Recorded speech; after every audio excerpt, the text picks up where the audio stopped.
7 minutos de la mañana, 7 y 7 minutos en las Islas Canarias. Muy buenos días, tercera hora de la mañana de Federico. En el radio soy Rosana Laviada. Reciban un saludo en nombre de todo el equipo que hace posible este programa. Es la mañana de Federico en este jueves 6 de noviembre. Hoy, atención, porque bajan las temperaturas, sobre todo en el centro peninsular, y eso se nota en Madrid.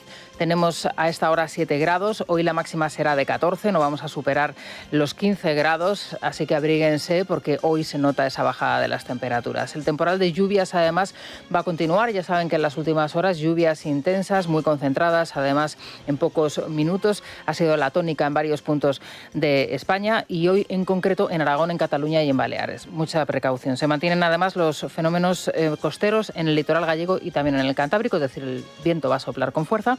Y también les comento que la máxima se registra en Murcia, Las Palmas de Gran Canaria y Santa Cruz de Tenerife, 25 graditos, qué agradable.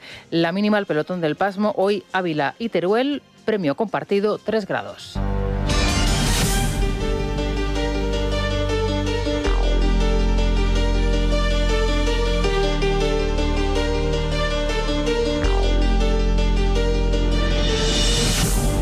No se pueden perder, por supuesto, a partir de las 10:15 de la mañana la crónica rosa. Hoy el rey emérito Juan Carlos es noticia de nuevo por ese libro de memorias publicado en Francia y que próximamente en el mes de diciembre verá la luz en España. Reconciliación es su título y hoy hay bastante información al respecto porque son muchos los extractos, lógicamente, del libro que están llegando ya a las redacciones. Lógicamente los corresponsales y las personas que han accedido a la versión francesa ya lo tienen en sus manos y ya está hecha la traducción y se nos anuncia para la semana que viene, para los próximos días, entrevista con el emérito en la televisión francesa. Así que estaremos muy pendientes de esta cuestión. Y por cierto, Maite Rico en el diario El Mundo habla con la coautora Nogas Lebré de este libro y bueno, y da algún detalle interesante del emérito y de la relación que ha tenido con él durante estos 2 años en donde han estado trabajando, ese método que han utilizado de trabajo para la elaboración de este volumen, que verá la luz, como les vuelvo otra vez a decir, en el próximo mes de diciembre en nuestro país.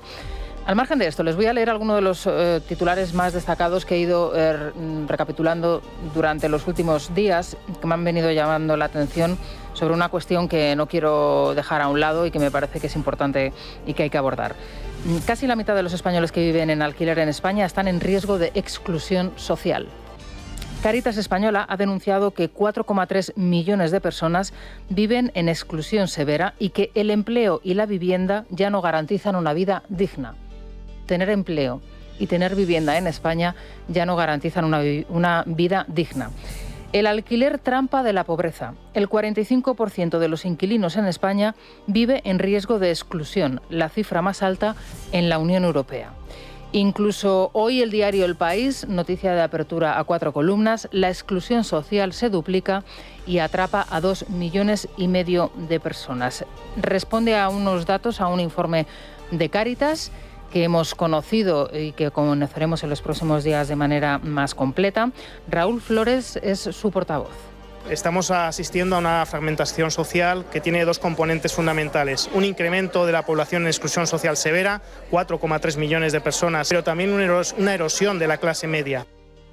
Bueno, lo que comentaba Raúl Flores sobre la exclusión social, convendría matizarlo. Claro, ¿qué entiende uno por exclusión social? Yo les comentaba anteriormente que la exclusión social, uno tiende a pensar en una persona que está viviendo en la calle, que tiene que acudir, por ejemplo, a un comedor social, que tiene una necesidad extrema. Bueno, hay un tipo de exclusión social, que es el que se está desarrollando ahora, que es el que indica precisamente el informe de Cáritas y es el que afecta además a la mayor parte de la juventud española de menos de 30 años. Es el que tiene un empleo, es el que tiene una vivienda y está excluido socialmente. ¿Por qué? Porque, por ejemplo, el alquiler de su vivienda le supone el 80, el 85, el 90% de sus ingresos. Tu capacidad de poder desarrollar una vida normal cuando te queda mensualmente un 10% del salario que ingresas es imposible. Es una tarea imposible. Pero déjenme que les deje también claro otra cuestión. Para el Gobierno de España, para el Partido Socialista, España va bien. España no es que vaya bien, España va como un cohete. Ni falsa autocomplacencia, ni tampoco falsos alarmismos. España está creciendo por encima de la media europea. España está creando durante estos últimos 12 meses 480.000 nuevos puestos de trabajo. En definitiva, la economía española va bien, funciona bien. ¿Cuál es el problema que tenemos? Bueno, pues es un problema que nos viene de fuera. Oye, uno coge las tertulias de estos medios de comunicación que tanto nos quieren, ¿no? Lo digo en términos sarcásticos, y da la sensación de que España se va al garete, se rompe, se hunde. Cuando somos la mejor economía del mundo, cuando antes de ayer el Fondo Monetario Internacional ha dicho que España va a continuar creciendo por encima del 2% y vamos a ser una de las principales economías que crezca en el mundo. Porque nuestro país, España, es un país formidable y puede ser aún mejor. Esa es la magnitud del éxito económico que vive ahora mismo el país. Por tanto, señoría, a su pregunta de si el gobierno funciona, ahí están los datos. El gobierno funciona y a pesar de ustedes, España avanza. Eso es lo que ha dicho el presidente del gobierno en los últimos meses, los últimos años, y el culpable de esta situación es lógicamente el presidente del gobierno y el gobierno de España, que lleva 7 años en la Moncloa. No miremos al exterior, no miremos a otro lado, no miremos al pasado, no miremos a Franco. Miremos a Pedro Sánchez y miremos a la Moncloa. Raúl Flores, el portavoz de Cáritas, hablaba de la clase media, de la desaparición de esa clase media en España que con mucho esfuerzo, con mucho trabajo y con esos pequeños ahorros que iba acumulando mes a mes podía progresar y podía vivir dignamente. Esa clase media está desapareciendo. Hay un profundo malestar social y un pesimismo ante el futuro por parte especialmente de los jóvenes. Es otra de las conclusiones a la que llega este informe. Una desigualdad salarial brutal. Por ejemplo, el primer empleo actualmente está cobrando, está en unos niveles un 15 y un 30% inferiores al primer empleo, a la nómina del primer empleo de las generaciones anteriores. Es decir, las personas que se están incorporando ahora al mercado laboral cobran un 15 y un 30% menos de lo que cobraron sus padres. Y esto es preocupante también, la educación ya no es un ascensor social. La educación, que tradicionalmente era ese ascensor social que marcaba, digamos, una diferencia y en donde todo el mundo que accedía a ella podía optar a ese ascenso social, esto ya no lo garantiza y es quizá todo lo contrario, es una garantía de una desigualdad, porque es cierto que hay muchas personas que no pueden ahora mismo garantizarse el pagar una educación de calidad, porque la educación pública está en la situación en la que ya les hemos contado y denunciado aquí en muchas ocasiones. Así que fíjense ustedes con toda la que está cayendo encima, con todo lo que está cayendo encima, además esta situación que no voy a venir yo a contársela, porque seguro que la padecen y que la sufren todos los días. Ustedes hacen la cuenta, esto es muy sencillo. A mí en mi casa me enseñaron por un lado lo que entra y por un lado lo que sale. Lo que sale no puede ser superior a lo que entra, porque si es así, hay un problema y el número, en vez de ser positivo, empieza a ser negativo. ¿Cuántos de ustedes están en esta situación? ¿Cuántos de ustedes están en esta situación? Cuando lo que sale es superior a lo que entra. Claro, luego les viene un secretario de Estado y es verdad que él lo aplica, digamos, a la macroeconomía y les dice que pedir un crédito al consumo, un crédito al banco para el estudio de sus hijos, eso no es una muestra de la situación precaria.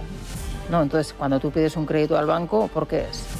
Cuando tú pides un crédito al consumo al banco para poder afrontar un gasto que a lo mejor hace unos años podías afrontar porque tenías un dinero ahorrado, ¿de qué estamos hablando? Bueno, y entre tanto, esto es lo que nos encontramos, ya les digo. Es verdad que hoy es la apertura del diario El País, no le digo yo que es una noticia que viene, digamos, que a arrastrar a otras quizá más importantes a un segundo plano, pero bueno, también había que hablar de ello. 8:16 de la mañana, 7:16 en las Islas Canarias, pero hay más noticias y nos tenemos que situar en este punto en el Congreso de los Diputados, porque a partir de las 9 de la mañana, quizá unos minutos más tarde, Junts va a hacer una declaración, dicen que importante, para la que han reunido a sus 7 diputados. Vanessa Vallecillo, buenos días. Buenos días, Rosana. Y por lo que ha trascendido, el anuncio va a ser sobre la legislatura y coincide además con el último informe de la UCO sobre Torres, y porque toda esta investigación tiene como trasfondo también al entonces ministro de Sanidad, Salvador Illa, hoy presidente de la Generalidad de Cataluña. En su caso, el gobierno de la comunidad también está paralizado, incapaz de aprobar las cuentas, y su labor se está centrando ahora en potenciar, como Sánchez, su agenda internacional. Y ya tiene programados viajes institucionales al extranjero prácticamente cada mes. Entre ellos figuran visitas al Papa o al rey Carlos III de Inglaterra. Esto mientras, de puertas para adentro, Cataluña afronta un gran reto en el asunto de la vivienda o de la inmigración, y en este caso Sílvia Orriols ya figura en las encuestas como punta de lanza de este asunto, que está repercutiendo también en los resultados del PSC y de Junts. Partido Popular y Vox, por su parte, están centrando sus programas también en solucionar esta cuestión, y en las últimas horas el líder del Partido Popular en Barcelona, Daniel Sirera, ha urgido a prohibir el burka y el niqab en los espacios públicos, y también ha enumerado más medidas. Estamos viendo en infinidad de barrios y de calles de la ciudad de Barcelona personas que cortan el pelo a otras personas en bancos públicos, personas que no dejan a sus mujeres bajar a la calle solas a tirar la basura, y la tiran la basura desde los balcones de su casa. Y por eso le pedimos y le pediremos al Ayuntamiento de Barcelona que estas actitudes incívicas también cuenten negativamente a la hora de conseguir un informe de arraigo. Y hemos pedido también que se prohíba el uso del burka y del niqab en los centros públicos, ni en escuelas ni en centros sanitarios. Bueno, Vanessa, hace unos días en el programa, en esa sección especial, ese reportaje especial que estás desarrollando los viernes, por cierto, mañana tendremos un nuevo capítulo. Ya aprovecho que te tengo aquí para preguntarte de qué vamos a hablar mañana. Pues mañana vamos a abordar una exclusiva de este programa que va en coordinación con esa operación policial que se ha desarrollado en Tarragona en las últimas semanas, sobre padres detenidos por venir a España con los menores, dejarlos en nuestro país en calidad de menas. Pues nosotros mañana vamos a contar cómo esas familias marroquíes también visitan a esos menas en nuestro país los fines de semana y luego vuelven a sus países de origen. O sea que nos situaremos de nuevo también en Cataluña, en concreto en Tarragona, nos has dicho, aunque también nos podemos trasladar a otro punto de la península. Sí, esto se va a trasladar a varios puntos de la península que mañana vamos a avanzar, pero que ya adelanto que son muchos. Bueno, hace unos días nos presentabas a Hanan Serrouk aquí en el programa, venía precisamente de Cataluña. Ella es una niña que a los 15 años de edad abandonó su hogar porque su madre se casó con un salafista y la pactaron un matrimonio con un señor. Ella huyó de su hogar a los 15 años en una travesía, pues tremenda, una aventura impresionante, heroica por parte de Hanan. Estuvo aquí en una entrevista muy comentada y precisamente le preguntábamos sobre esta cuestión, ¿no? ¿Qué significa el pañuelo? ¿Qué significa ese símbolo que para ella fue además un hecho traumático, ¿no? El día en que en su casa se cambia de vestimenta, ¿no? Se deja la vestimenta occidental y se impone el pañuelo. Esto es lo que nos decía Hanan. El hijab es violencia, te arrebata la vida, tu identidad, es cárcel. No entiendo cómo podemos estar pensando que pueda tener cabida en nuestras aulas la presencia del hijab. Que nuestras instituciones, nuestros dirigentes vean la posibilidad viable de que nuestras aulas, nuestros menores estén sometidas a esa violencia y no hagamos nada, me parece una irresponsabilidad porque hipoteca nuestro futuro como país inmediato. Bien, en Barcelona está como siempre Pablo Planas. ¿Qué tal, Pablo? Buenos días. Hola, muy buenos días, Rosana. Bueno, me he quedado sorprendida y además muy lógicamente preocupada por esas escenas, por esa descripción que hacía Daniel Sirera de lo que está sucediendo en varios barrios, ¿no?, de la ciudad condal. Sí, hay un porcentaje muy alto de población inmigrante, de población extranjera, y después no hay un proceso de asimilación. Hay un proceso de multiculturalismo que está provocando problemas de convivencia bastante agudos. Esto puede parecer nuevo, es nuevo desde luego en España. Alianza Catalana, Vox, el Partido Popular están pidiendo una regulación de la inmigración y después están pidiendo también que las personas que vienen de fuera, del Magreb, de países de confesión musulmana, el uso de determinadas prendas, el uso obligatorio impuesto por los elementos varones de las familias, pues causa los problemas que acabamos de escuchar por parte de, en fin, lo que contaba esta mujer, ¿no? Entonces, en Portugal, el Partido Popular copia una iniciativa que se ha llevado a cabo en Portugal, el partido Chega, que traducido quiere decir basta, que prohíbe pues ir con burka o con niqab, con elementos que tapen la cara en definitiva, en los espacios públicos, en los colegios, en los centros hospitalarios, etcétera. Esto en Portugal se aplica desde el pasado mes de octubre con una panoplia de multas que van desde los 200 a los 4.000 euros, y es lo que el Partido Popular de Barcelona, en este caso, pretende que se discuta en el Pleno Municipal. Visto lo que está ocurriendo alrededor del mundo y vista la reacción de la izquierda española ante la victoria de Mandani en Nueva York, pues no parece que esto vaya a prosperar. Claro, es lo que te iba a preguntar, si había alguna capacidad de que esto prosperase. Y por otro lado, está claro, es evidente que esta cuestión, la cuestión de la inmigración, se está convirtiendo, digamos, como en el principal argumento de los políticos en Cataluña, y especialmente después de esa aparición de Alianza Catalana, que parece que está cambiando el tablero totalmente, ¿no?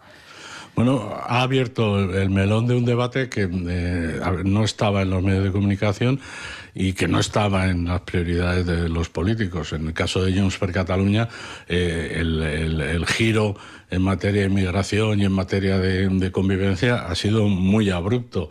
En el caso de Vox y el Partido Popular, bueno, pues venían ya, por fin, Vox desde el origen y el Partido Popular desde hace tiempo alertando sobre las situaciones de explotación, sobre situaciones de violencia, sobre situaciones de sometimiento, de sumisión, que es lo que significa la palabra Islam, en nuestras calles, en nuestras ciudades, en nuestros entornos más directos, en las escuelas a las que van los niños en Cataluña y en el resto de España, ¿no? Los niños y las niñas. Entonces, en el caso de Alianza Catalana, por ejemplo, Sílvia Orriols ha aprobado unas normativas para impedir el uso de este tipo de prendas en los centros municipales. Es lo único que puede hacer, es lo que está en sus manos y depende de la administración municipal. Pero el resto, evidentemente, tiene que ver con las autonomías y con el Estado. Te quiero preguntar, aprovechando que estoy charlando contigo sobre dos cuestiones de actualidad, más allá de este tema, que me parecía muy interesante y además que viene muy al caso a partir de las informaciones que estamos aquí abordando en el programa. Quiero saber qué es lo que te llega de Salvador Illa después de las últimas informaciones sobre el informe de Ángel Víctor Torres, esa postura de el que fue ministro de Sanidad al respecto de la cuestión de las mascarillas, si es que te llega algo. Sí, en Cataluña, y lo que está difundiendo, o se está difundiendo desde la Generalidad y desde el Partido Socialista, es que el último informe de la UCO sobre Ángel Víctor Torres pues vendría a demostrar que ella puso toda clase de impedimentos para que, en fin, para que la compra de las mascarillas y del material sanitario durante la pandemia se llevara a cabo con la corrección necesaria. Eso es lo que dice la Generalidad y lo que dice el Partido Socialista, pero en fin, hay otros expedientes que todavía están por resolver. El Partido Popular, por ejemplo, insiste en la relación de Salvador Illa con una ciudadana china que está en búsqueda de captura en relación a la adquisición de material sanitario durante la pandemia. Pero desde luego Illa parece y comparece ante los medios muy tranquilo, diciendo además eso, que de las conversaciones entre Koldo y el entonces presidente de Canarias, pues se infiere que ella era una barrera frente a la trama corrupta. Sin embargo, cuando efectivamente, lo acabas de comentar, le sacan el caso de la ciudadana china, que fíjate tú, encontrar a una china en concreto, es que esto es como, no sé, buscar una aguja en un pajar, ¿no? Sí. Se pone muy nervioso, porque esto lo hemos visto en el Parlamento catalán, ¿no? Se pone muy nervioso porque además todos sabemos que durante la pandemia hubo toda clase de irregularidades administrativas, incluso se pretendió legalizar esas irregularidades, acortar los plazos, atendiendo pues y aludiendo a la urgencia de la situación, y después porque, en fin, la gestión, la tardanza, la improvisación, el hecho de que, por ejemplo, ya 2 días antes de que se decretara el encierro generalizado, pues estaba diciendo que no había problemas y autorizó entre comillas, o dijo que le dio el visto bueno para que se jugara un partido entre el Valencia y un equipo italiano, cuando en Italia ya, pues en fin, estaban en una situación de máxima alerta. Lo recuerdo perfectamente. Bueno, y la otra cuestión, rápidamente, Pablo, ¿qué podemos esperar de Junts esta mañana en el Congreso, que estamos todos expectantes? Pues es que me suscita las mismas dudas que a ti, porque claro, convocan una rueda de prensa y uno piensa que van a decir cosas importantes. Bueno, vamos a ver, Junts tiene colocados en la administración del Estado pues a Mikimoto en la televisión española, a un señor que se llama Ramón Tremosa, separatista de tomo y lomo, en AENA, a Pere Soler, que fue jefe de los Mossos durante el golpe de Estado en la Comisión Nacional del Mercado y la Competencia. Bueno, si no es que va a anunciar que estas personas se retiran porque han roto con el Partido Socialista, pues no creo que sea, en fin, que podamos esperar gran cosa de esta comparecencia. Vale, bueno, estaremos pendientes. Oye, a lo mejor nos sorprenden y todos dejan su cargo. Y renuncia, ¿verdad? Y renuncian a la pensión. Sí. Sí. En fin, Pablo, muchísimas gracias. Un placer como siempre. Gracias, buenos días. En Es la Mañana de Federico, la República de los Tontos, con Santiago González. Eres tonto, muchacho, tú eres tonto. Queridísimo y apreciado Santiago González, ¿qué tal estás? Buenos días. Muy buenos días, querida Rosana. Pues eso, sigue uno abrumado por la estulticia medioambiental y por la malevolencia. Bueno, es que no tengo palabras. Y vamos con ello. Hemos llegado a la mitad del proceso al fiscal general del Estado. Hubo ayer 3 testimonios fantásticos. El de Juan Lobo, que se fue al notario para cogerse a sagrado después de recibir una orden que con muy buen criterio consideró impropia. Después habló la número 2 del número 2, Pilar Sánchez Acera, de Óscar López Águeda. Fue su número 2 en la Moncloa y es su número 2 ahora en la comunidad en el PSOE de Madrid. Ella dijo que el correo lo recibió de un periodista, aunque no podía recordar el nombre del periodista ni el medio en el que trabajaba. Otra cosa fantástica es que sea un periodista el que filtra información a un político y no al revés, como debería ser costumbre. Y remató el despropósito un tal José Precedo, que afirmó tener la información una semana antes que el fiscal general. García Ortiz es inocente, porque él, Precedo, sabe quién es la fuente, pero no puede decirlo por secreto profesional, confundiendo lo que el secreto autoriza con lo que obliga. Nada le impide contar quién es la fuente para salvar a un inocente, como él dice que es Álvaro García Ortiz. Es una fuente muy rara, por otra parte, al filtrar algo que quiere mantener en secreto. Y ya, rizando el rizo, cuando se hizo eco del tema, lo hizo citando a la competencia, la cadena SER. Nadie en la historia del periodismo se ha pisado así una exclusiva. Yo voy a seguir de cerca este Precedo, te prometo que no procede. Es un chaval que promete. Ni precede ni procede. Exacto. Oye, ¿y se podría haber dado el caso, estoy yo pensando, que la fuente y el destinatario del informe coincidiesen en la misma sala en el mismo momento? Pues podría ser. A lo mejor no en la misma sala, pero sí a lo mejor en las salas de espera o en las habitaciones aledañas. De todas formas, hay una cosa que decía un tuitero que comentaba mi columna en The Objective. O sea, el hecho de que no digan quién es la fuente evidencia a las claras que no se trata de Isabel Díaz Ayuso, porque si lo fuera, lo estarían, repicando en las campanas. Sí, claro. Patxi López volvió a brillar ayer con su característica luz opaca. Antepuso al nombre de un adversario el artículo determinado. El Miguel Ángel Rodríguez, dijo, seguramente por el afán de sentirse catalán. Ya había dicho, el fiscal general lo único que hizo fue defender la verdad. Varios periodistas atestiguaron tener la información antes de la filtración, pero se desecharon sus testimonios. Bueno, se desecharon porque no concretaron. El tal Precedo, por ejemplo, o sea, simplemente dijo que no, que la fuente no era esa, pero no dijo ni quién era la fuente, ni aportó al testimonio un mínimo de corroboración fáctica.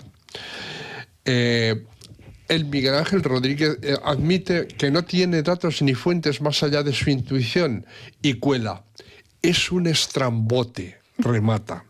Quizá este pobre haya querido decir disparate. La única acepción que el diccionario de la Real registra de la voz estrambote es conjunto de versos que por gracejo o bizarría suele añadirse al final de una combinación métrica, especialmente del soneto. El estrambote canónico fue el que añadió Cervantes a su gran soneto Al túmulo del rey Felipe II en Sevilla. ¿Recuerdas? Vive Dios que me espanta esta grandeza y que diera un doblón por escribilla. Y que después del segundo terceto con el que completaba los 14 versos del soneto añadía el estrambote. Y luego incontinente caló el chapeo, requirió la espada, miró a soslayo, fuese y no hubo nada. Eso es un estrambote, Memo López. A ver si nos vamos enterando. Creo que se lo vas a tener que pasar por escrito porque no sé si se habrá enterado. No, aparte de que no creo yo que nos escuche. Bueno, no te creas, no te creas. No, eso siempre hay un alma caritativa que se lo pone a limpio y se dice, mira lo que dicen estos chicos. Hombre, si no, ¿a qué van a dedicar tanto asesor y tanto presupuesto en comunicación? Pues sí, ¿no? Con algo claro. Se tienen que ganar la vida los pobres. Pablo Aro Urquizar contaba que la nueva Paramount elabora una lista negra de actores antisemitas con los que no trabajará e ilustra la noticia con la foto inenarrable aquella de Javier Bardem con su cufilla y el puñito levantado. La señora que paga impuestos añadía lacónicamente que cunda el ejemplo. El PSOE decidió aplazar ayer el mitin que tenía programado para las 6 de la tarde en Mérida, alegando los avisos de la EMET de lluvias y tormentas en toda Extremadura, en medio de la bronca en el partido entre partidarios y detractores de Miguel Ángel Gallardo por su simpatía con David Sánchez, el hermanísimo del presidente que había acudido a Extremadura para apoyar al chico.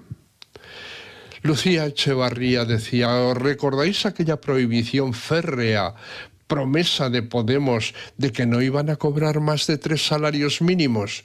Casoplón, mansión en lo más pijo de Madrid, hijos en el colegio privado y 131.129,28 euros de salario como eurodiputada. Juan Carlos Girauta pregunta ¿cómo es posible que el reo entre por la puerta noble del Tribunal Supremo entre aplausos? ¿Por qué la Fiscalía ejerce como segunda defensa del reo togado y la abogacía del Estado de tercera? ¿Tiene García 4 defensas contándose a él mismo? Ramón Arcusa ha ganado la batalla estúpida que había planteado Spotify al censurar 2 canciones del dúo dinámico. 15 años tiene mi amor y yo quiero una muchacha como tú. La habían censurado, pero solo en Estados Unidos, porque en España eran perfectamente sintonizables. Finalmente, alguien ha debido reparar en la estupidez y han dado marcha atrás. Bueno, una buenísima noticia, ¿eh? Sí, es, por lo menos es un alivio, es consoladora. Irene González opina muy razonablemente que el testimonio de Juan Lobato es definitivo para la condena del fiscal general del Estado por el delito de revelación de secretos. Me pidieron desde el gabinete de presidencia que sacara los correos de fiscalía cuando no habían sido publicados aún por nadie. Pues sí, eso es. España se movilizó tras el terremoto de Marruecos en 24 horas. La ministra de Defensa comentó entonces, fuimos los primeros en llegar. Las primeras horas son esenciales para salvar vidas. En la Dana de Valencia tardó 3 días en enviar ayuda militar. Mientras, la Comisión Europea ha confirmado que el gobierno de Sánchez rechazó la ayuda de 4 países tras la riada en Valencia: Lituania, Bélgica, Hungría y Rumanía. También rechazó la ayuda de otros 2 países de fuera de la Unión Europea, El Salvador y Argentina. Ayer arrancó la comisión de la Dana en el Congreso sin víctimas de Paiporta, que fue curiosamente el municipio más afectado. Las víctimas fueron pactadas entre el PSOE y Sumar e incluyen a activistas y cargos de Compromís que en realidad no son familiares de las víctimas. Ha sido citada como víctima, por ejemplo, Mariló Gradolí, que cobra 1.700 euros al mes de Compromís en Catarroja. O sea, igual que en el llamado funeral de Estado de la Ciudad de las Artes. Otra víctima, una tal Rosa Álvarez, citada por el PSOE, descalificó el criterio de los expertos diciendo que las obras anti-riada son irrelevantes. Es evidente que el dolor no acerca siempre la sabiduría ni al buen juicio, pero esto pasa cuando el gobierno selecciona a las víctimas en función de un solo criterio, que puedan resultarle útiles para sus ataques al PP. Es una pena, mira que lo advertimos desde el primer momento, porque desgraciadamente esto ya lo hemos vivido, ¿verdad, Santiago? Estaba cantado. Y hay gente que se sorprende de que se pueda dudar de una víctima o que se pueda cuestionar el testimonio de una víctima. Bueno, el ser víctima o familiar de víctima no te da el patrimonio de la verdad, ni tampoco de la credibilidad, ni tampoco de la honestidad de tu comportamiento, de lo que estás haciendo, ¿no? Y tampoco de la inteligencia, efectivamente. Lo hemos visto con la ETA, lo vivimos con el 11M especialmente, y bueno, ¿quién nos iba a decir que no lo íbamos a vivir con la Dana, ¿no? Evidentemente, con la Dana. Pero es que fíjate, Rosana, que hace falta tener algo pervertido, el eje moral para, pedir sangre contra Carlos Mazón, cosa que, bueno, pues es perfectamente comprensible, y ahí el dolor por lo menos merece la disculpa, ¿no? Pero, y además es que aquí siempre hemos dicho que Carlos Mazón debería haber dimitido desde el minuto 1, después de comprobada su ineficiencia y, en fin, su gandulería en la resolución del problema.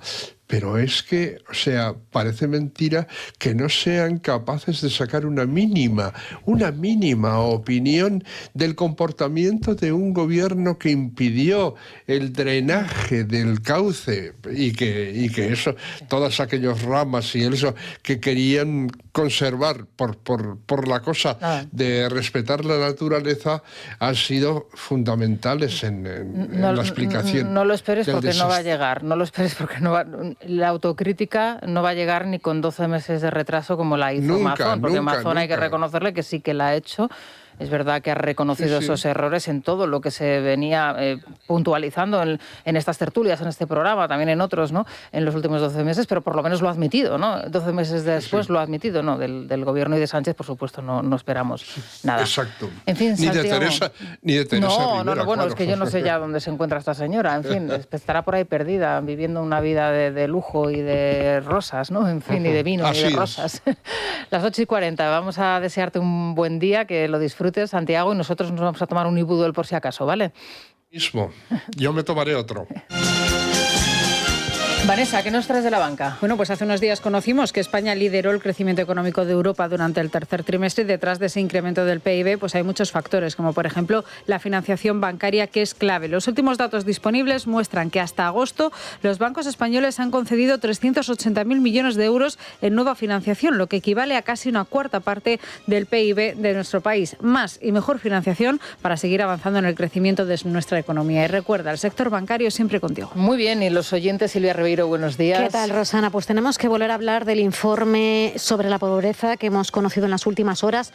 4,3 millones de españoles está en situación de precariedad extrema, y el 45% de los españoles que viven de alquiler en nuestro país vive en riesgo de exclusión. Y esto, que puede sonar exagerado o incluso un poco alarmista, es muy real. Mira, fíjate, significa que no pueden comer pollo 2 veces por semana pollo. No estamos hablando de una lubina fresca, o que no pueden afrontar un imprevisto como podría ser arreglar la lavadora si se les estropea, o ir al dentista, que no nos cubre la seguridad social. Así que queremos aprovechar hoy y preguntar a nuestros oyentes que nos digan qué les parece estos datos y, por supuesto, que compartan con nosotros sus experiencias personales. ¿Viven de alquiler? ¿Son capaces de llegar a final de mes? ¿Se encuentran en esta situación? ¿Pueden hacer compra de alimentos frescos a diario? Bueno, pues 648 91 92 60 y leemos también sus comentarios en @lamanana de FJL. Bueno, pues les escuchamos, por supuesto. Una pausa y vamos ya a la tertulia. Es la mañana.